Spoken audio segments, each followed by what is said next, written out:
Gallatin County until 2:45 a.m.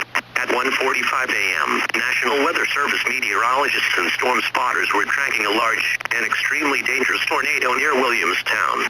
Doppler radar shows this tornado moving northeast at 35 miles per hour.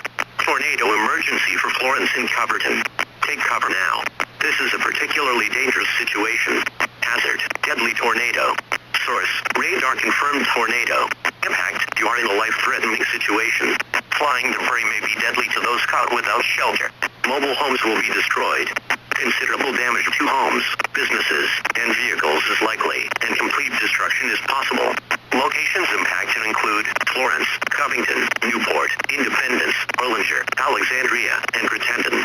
To repeat, a large, extremely dangerous, and potentially deadly tornado is on the ground. To protect your life, take cover now.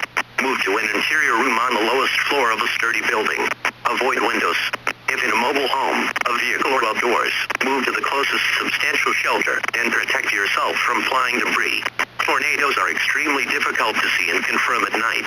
Do not wait to see or hear the tornado. Take cover now.